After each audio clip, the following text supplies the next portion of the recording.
are already setting up or are in the process of setting up operations in the GIFT City. We have several digital initiatives like UPI, now we are launching the ONDC. All of these have helped democratize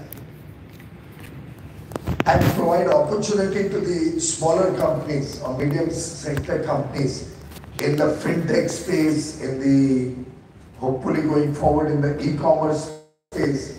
I believe some of them also may be low-hanging fruits for your exchange to attract. For example, today we have over 100 unicorns. We have many unicorns who are on their way to on the growth.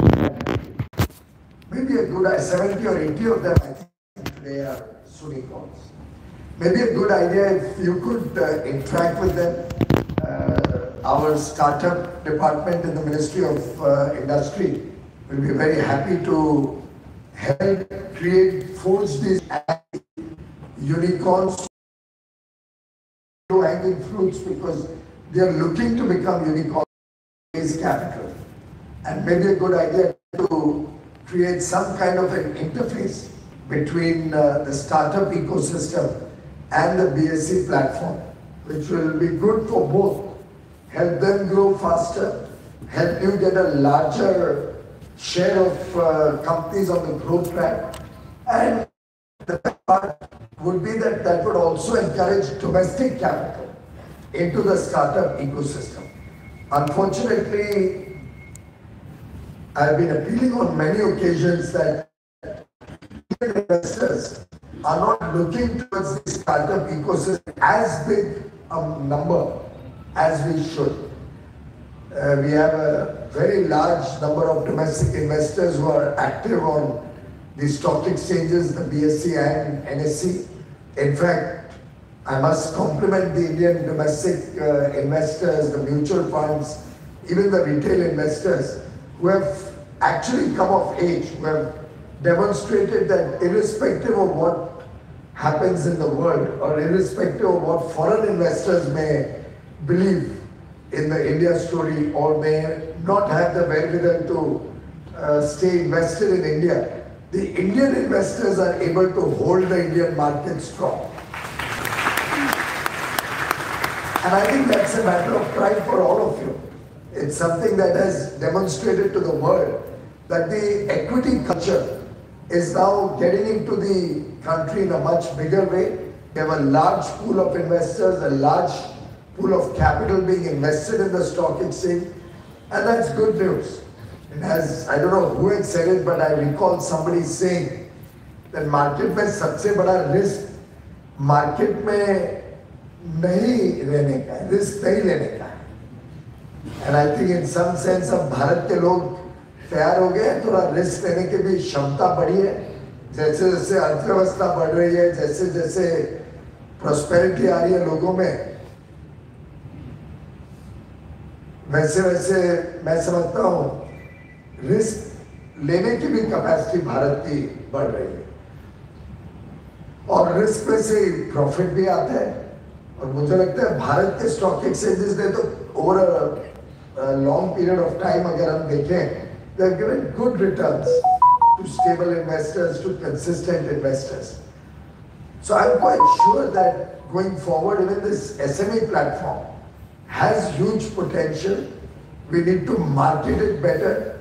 We need to get some more domestic players interested in this exchange, and along with that also sensitize international players, particularly FIIs or wealth funds or pension funds or insurance funds, to also see and grab the opportunity that the SME platform offers.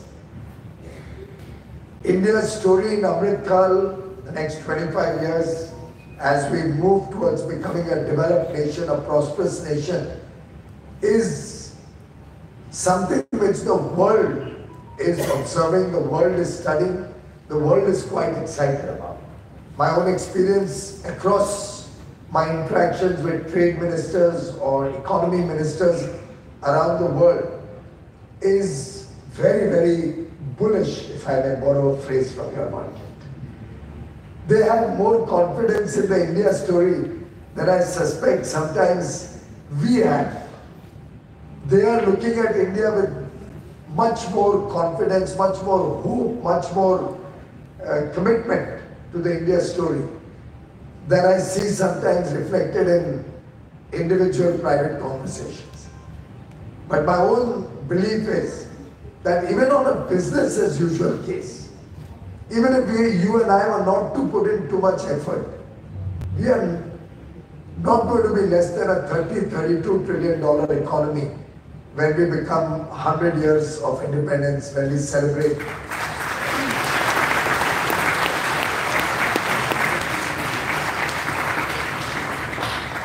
Currently, the market cap of all the companies, I believe, is very close to the GDP number.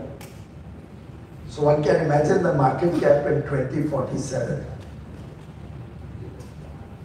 And given the huge effort being made by all of you, investors, industry, government, regulators, all working together to try and give speed to our growth plans, to create the enabling environment so that India grows faster. And in enabling environment, there's so many things happening. It's a holistic trust, whether it's greater engagement with technology, whether it's reducing the compliance burden, whether it's decriminalization of several laws to make it less intimidating to do business in India and easier to do business, whether it's promoting innovation, research, development, new ideas, the startup story, whether it is our effort to improve the logistics across the country. The Honorable Prime Minister recently launched the National Logistics Policy, and we are focused in our efforts to become more competitive in logistics costs, whether it's a greater degree of engagement with developed countries to have free trade agreements. I can just keep going on and on. It's a whole of the government approach, working with industry in the true spirit of partnership to promote economic growth and take prosperity to the last man at the bottom of the pyramid. And it is this holistic, comprehensive thinking led by the Honorable Prime Minister with his own personal ideas, initiatives, his own commitment to make India a developed nation. I have no doubt in my mind, ladies and gentlemen, that going forward, India will drive world growth. India will be the beacon behind which the world will follow.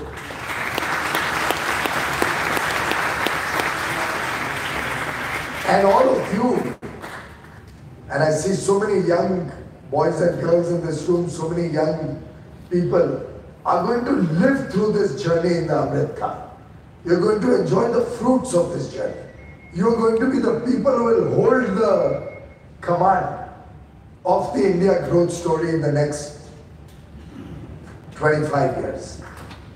And I am confident, given the huge talent pool that we have, given the skill sets that each one of you brings to the table, that we have a very, very bright future ahead of us.